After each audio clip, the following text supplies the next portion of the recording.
जहां एक झूठ को सच से ऊंचा बैठा दिया गया था।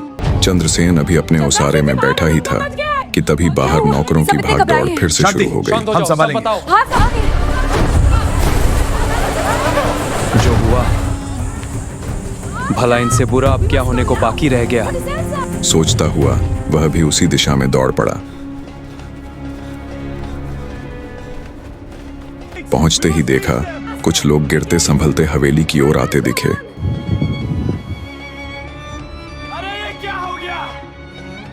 चेहरे उतरे पड़े थे और सांसें ऐसे चल रही थीं जैसे रास्ते भर कोई भारी खबर ढोते आए हों। अरे गजब हो गए हो। एक ने हाँफते हुए कहा, दूसरी हवेली वालों मालिक, घर पहुंचते ही अपनो जीवन टुका बैठो। यह सुन चंद्रसेन फट पड़ा। सुबह से सीने में दबा पश्चाताप अब संभाले न संभला। वह वहीं बैठ गया और पहली बार उसकी आंखों से आंसू यूं फूट पड़े जैसे हृदय में दबा सारा दुख आंसुओं के सहारे रास्ता बना रहा हो। अब तक चौपाल में हुई वारदात को वह केवल एक झूठ और किसी की जायदाद हथियाने की साजिश समझ रहा था, पर बेचारे को कहां पता था कि उसी के हाथों रची यह साजिश किसी की सांसें छीन लेगी।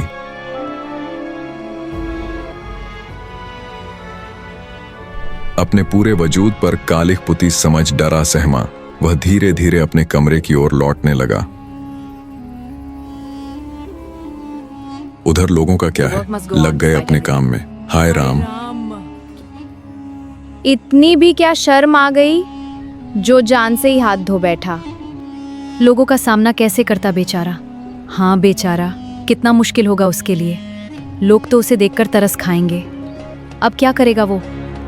अरे कुछ दिन बात करते फिर भूल जाते। जान देने की जरूरत कहाँ थी। हाँ, लोग तो बस यही करते हैं। अब चलो अपना काम देखो। इन दोराही बातों का बवंडर बना रहे लोग शायद ये भूल गए थे कि इनमें उनकी नासमझी से जन्मी बेरुखी और ताने भी शामिल थे। किसी ने तरफदारी की तो किसी ने आलोचना, पर जो जान से गया उसका दर्द समझने की फुर्सत किसी के पास न थी।